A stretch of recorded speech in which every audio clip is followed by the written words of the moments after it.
Je suis Arsinoé IV, fille de Ptolémée XII et œuvre de la dynastie Lagide, l'ultime lignée des pharaons d'Égypte.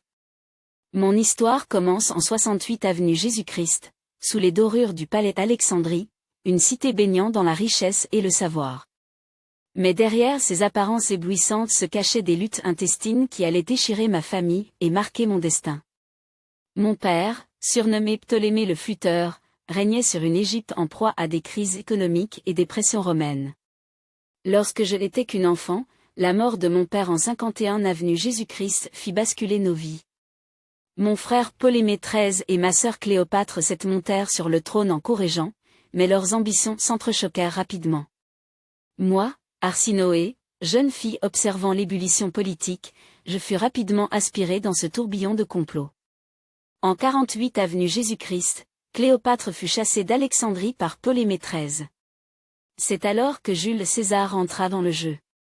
Lorsqu'il décida de soutenir Cléopâtre, je compris que le pouvoir des Lagides ne se décidait plus uniquement sur les rives du Nil, mais à Rome. Les événements s'accélérèrent lorsque, en 47 avenue Jésus-Christ, je fus proclamée reine par mes partisans pour résister à Cléopâtre et à l'appui militaire de César. Cette décision me propulsa au cœur d'une guerre civile. J'ai pris les armes à Alexandrie, soutenue par l'armée égyptienne et les mercenaires grecs. Nos troupes encerclèrent les forces de César, et pendant des mois, Alexandrie devint un champ de bataille. Mais les renforts romains finirent par défaire nos lignes. Je fus capturée et conduite à Rome comme trophée de guerre, présenté lors du triomphe de César. Enchaînée, humiliée, je défilai sous les regards moqueurs, mais je gardai la tête haute, consciente que je portais en moi la dignité des pharaons. Après le meurtre de César en 44 avenue Jésus-Christ, je trouvai refuge au temple d'Artémis à Éphèse, espérant échapper à l'ombre de Cléopâtre.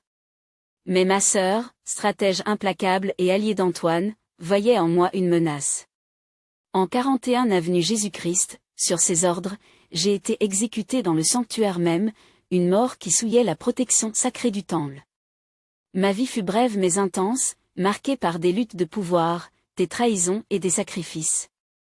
J'étais une reine sans couronne, une guerrière sans armée, mais jusqu'à mon dernier souffle, je portais le poids de l'Égypte ancienne sur mes épaules. Aujourd'hui, je suis une écho de l'histoire, un témoignage des intrigues et des drames qui ont scellé le destin de la dynastie des Ptolémées.